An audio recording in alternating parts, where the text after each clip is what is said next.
How to convince the powers that be to give you more budget to spend on digital marketing. Who are the powers that be and what do they care about?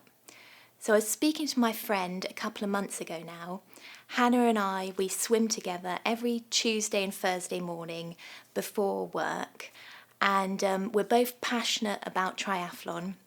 I competed for Team GB a couple of years ago, and I'm hoping to again eventually sometime soon. And Hannah is training for her first half Ironman. So it was a Tuesday morning and we were chatting away, and Hannah asked, "How's your week been?"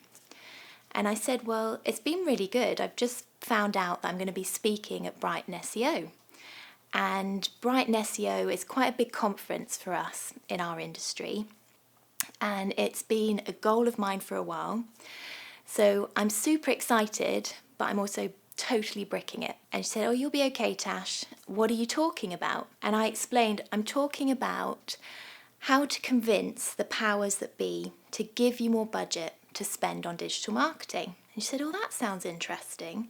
What's it about?" And I said, "Well, in our industry, you tend to either work what we call agency side, in which case you would work with several different clients and you might report to their head of marketing or their marketing director or maybe the managing director or maybe the business owner. Or you might work what we call client side, in which case you would be their marketing function. So you might be their marketing manager, their marketing executive, or their head of marketing. And you would typically report to the managing director or the marketing director, or maybe the CEO or the business owner. And what we tend to find is that not only do we have to justify the existing budget that we've got for digital marketing, but we certainly have to do quite a convincing job of getting more budget for digital marketing. And she said, "Oh, that sounds familiar. I'm not that keen on spending budget on marketing or digital marketing as a whole." So Hannah runs her own business, and her team provide what I would call a kind of end-to-end service for individuals that have bought a chalet, and that may be in France or in the Alps, maybe Austria. They will provide a service whereby they do all the interior design work and they will source all of the furniture and they will then provide the installation. I said to Hannah, "Well, how do you get new clients?" And Hannah said, "Well, we tend to work on a kind of referral basis. So there might be some agents based locally that have been involved in the sale of the chalet, and they would refer us in for a referral fee. So there is a marketing spend, but it tends to be a fairly traditional marketing spend, or what I would call a traditional marketing spend." So just to give you some stats, more than 2 billion people shop online every year. That's more than 25% of the 7 billion people there are in the world. So that's roughly every 1 in 4 people that you see around you is an online shopper. And inbound marketing costs 63% less than traditional outbound marketing. I've been in marketing and sales for more than 15 years, and I've been running an agency, Urban Element, and that's been going for 18 years. And in that time, we've learnt a couple of things about how to overcome that challenge of getting more budget for digital marketing. So I'm going to share a couple of those secrets with you today. So secret number 1 is speak their language. There's a book called I'm Okay, You're Okay. It was published roughly in 1968, and the author is Anthony Thomas Harris, and he talks about this concept of I'm okay, you're okay. And the whole idea is that I think it's roughly around 98% of people want to feel okay about themselves. So it's about transactional analysis. And without getting too technical, I'll give you an example. So I have this amazing friend, and her husband is hugely academic, and he runs a pharmaceutical company. And there'll be times when I'm over at theirs and I'll be sat having a conversation with him. To be honest, I just don't have a clue what he's talking about. But rather than looking stupid or feeling not okay, I'll just nod my head and pretend like I actually know what he's talking about. And I do it all the time with our developers as well. When they're talking to me about jQuery, JavaScript, CSS, HTML, I actually don't have a clue what they're talking about, but rather than looking silly, I'll just nod my head and go, yeah, I know what you're talking about. And I think in our industry, there's a real risk that we use a lot of jargon. So I mean terms like keyword research, even terms as simple as bounce rate. I found myself having to explain to a client what a bounce rate actually is. And so we're at risk of making people feel not okay if we use too much jargon. So we need to speak their language. Believe it or not, business owners, your boss, they don't tend to use words like users, users per session, bounce rate. They tend to talk turnover, profit, return on investment.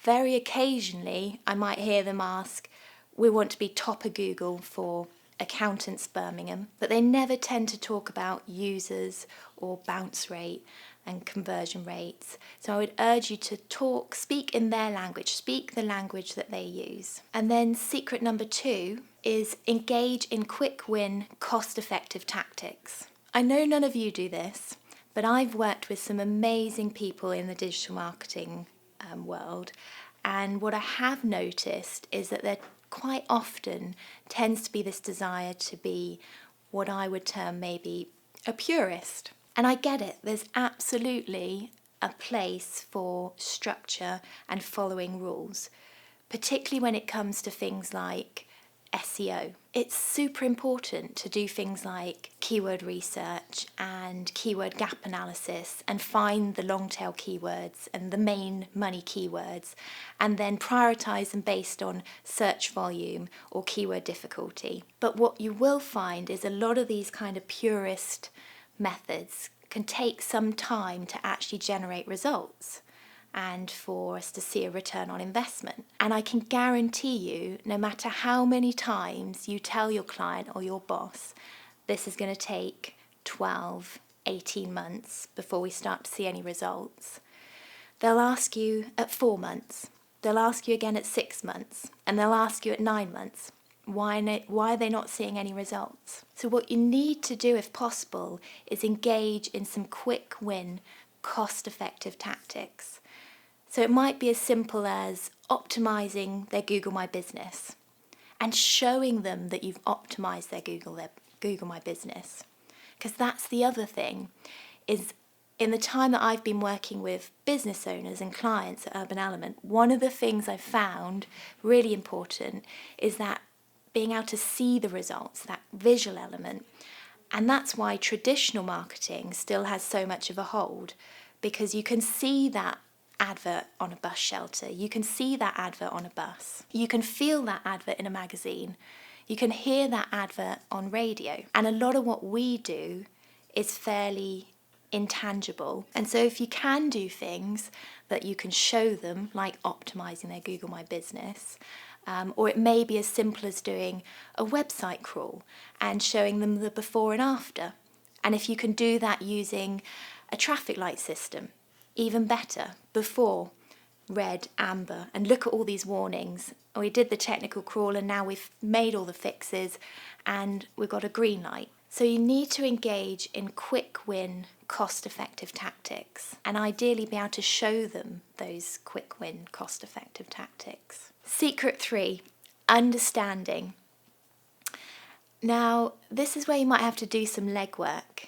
Because we talked about I'm okay, you're okay, and that whole kind of theory around transactional analysis.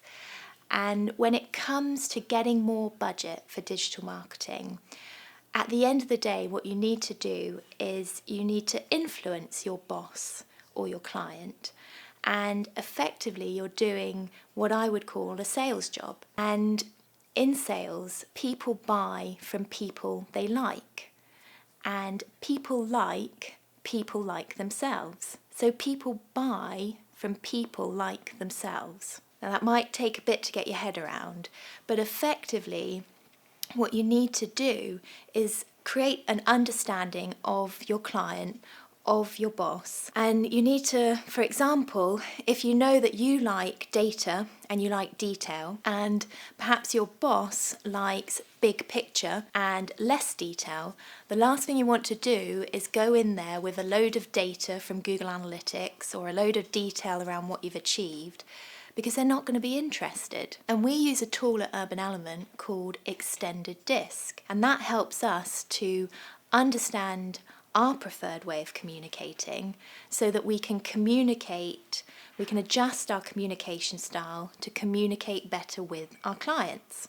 So that might be making sure that if we know that the client we're working with likes to talk a lot and is quite big picture, then we need to adapt our communication style to talk more and be more big picture. Or it might be that our client's a little bit more reserved and perhaps just wants to get to the point, and in which case we need to make sure we do that.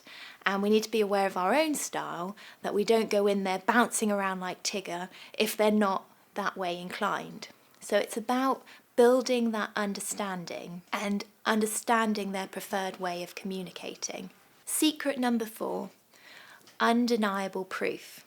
Now, unfortunately, I'm still not talking about providing a load of data. I'm talking about telling stories. Telling stories is a great way of providing undeniable proof in a third-party, non-threatening way. Telling a story can take any kind of form. It could be a case study. It could be an infographic. At Urban Element, we create what we call success stories.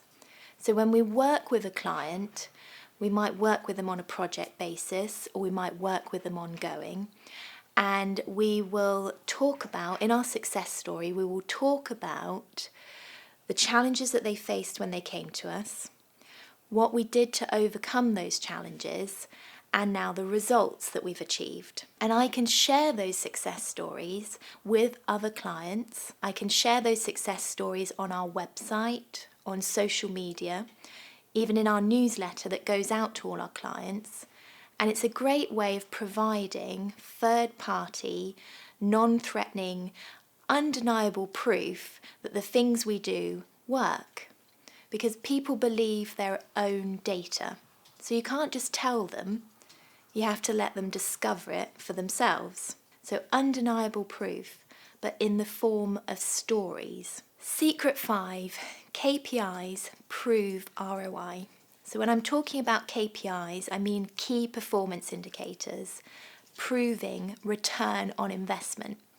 So this is when we can actually get into the data of things. But if we remember to talk their language, these key KPIs need to feature around return on investment. So we're talking about things like conversion rate, we're talking about things like revenue per lead, cost per lead, percentage revenue from digital. We might be talking about client retention rate, lifetime value of a client. So think about key performance indicators that will prove return on investment. And then what we need to do is make sure we've got some way of reviewing those KPIs as well. So is that at 4 months? Is that at 9 months? And ideally, you want to have those KPIs visible to everyone, your boss or your client and yourself, so that you monitor them and you're reviewing them on a regular basis. And finally, I want you to bear in mind a couple of things. And one of the things I use just to remind me to ask for more budget is you can't lose anything that you don't have. So that just reminds me to ask for more budget. And the other thing I would bear in mind is don't be afraid to what I would call abort. You can't lose anything you don't have, but equally, if you get a no, so no to more budget, that could be a no for now. So you could come back to it in 6 or 12 months' time when you've perhaps got more data. So you might have more information around those KPIs to be able to prove return on investment.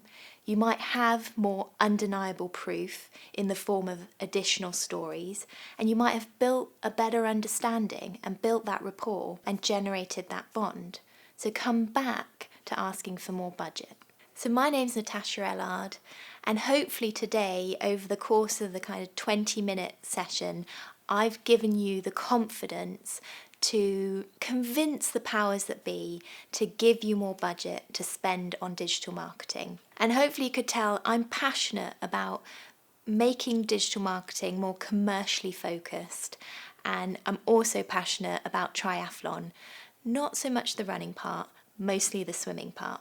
And if you would like to get in touch with me, please do. I'm always happy to answer any questions. So contact me on Twitter, on LinkedIn, or even drop me an email.